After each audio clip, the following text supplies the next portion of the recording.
Hi, this is Father Andy McAlpin for Know Before You Go. This Sunday is the fourth Sunday of Lent, which is called historically Lautare Sunday, which means rejoice. It comes from the introit, the entrance antiphon, rejoice Jerusalem and all who love her. It continues on like that. The priest will most likely wear rose vestments, not pink, rose vestments, or the standard violet, which we do throughout Lent. But this kind of marks the halfway point of Lent, and therefore we're supposed to just take a breather. You know, you can't fast on a Sunday during Lent. That's why we cut out those days of Lent, that they're not, we're on celebrations and solemnities. On Sunday you cannot fast. So we really rejoice. We're halfway there. We're almost to the cross, and then of course to the resurrection on Easter Sunday.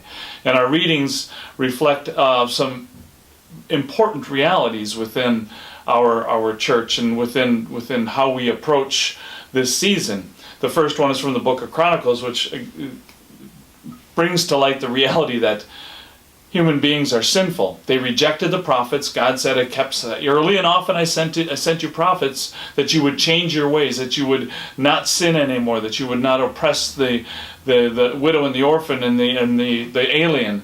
But you continue to do these things, and so punishments came upon you. But at the end of it, of course, the King Cyrus of Persia goes to build the new temple in Jerusalem, showing God's mercy at all times. All of our sin in life only reflects the reality of God is more merciful than we are sinful. We just need to turn our lives over to Him. We also see that in the letter to the Ephesians, the reality of grace is given to us. Everything we have is a gift, and that word grace really means gift. Everything we have is a gift, and all we have to do is have faith. And God will change our hearts and bring us closer to Him as long as we accept this beautiful gift that Paul points out in Ephesians. It's because of grace that you've been saved. By no thing that you have done can you be saved, but by this beautiful gift. And of course, in John 3:14 to 21, this is where we get John 3:16. You go to any of your sporting events, you'll see John 3:16 for the last how many years.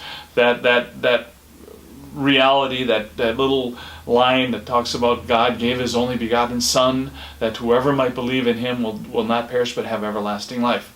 Of course, there's text before and text after, and we have all this as Jesus is speaking to Nicodemus, and speaking that just as Moses, who was lifted up in the desert during the battle, they held his arms up, and he won the battle. So too, when Jesus is lifted up on the cross, the battle is won. All we have to do is graft ourselves onto that cross, give our hearts to Jesus Christ, and we too will be saved, and the battle is won. Our battles do not end in this life. That's why we constantly need to go to church. We're constantly needing to be praying and reflecting on our life of virtue, turning away from sin, which is the whole purpose of Lent, to rethink about our lives, to recenter ourselves on Jesus Christ, who was lifted up on the cross, that by our looking at Him and our loving Him, we too will be saved. Thanks, and we'll see you next time for Know Before You Go. I'm Father Andy McAlpin.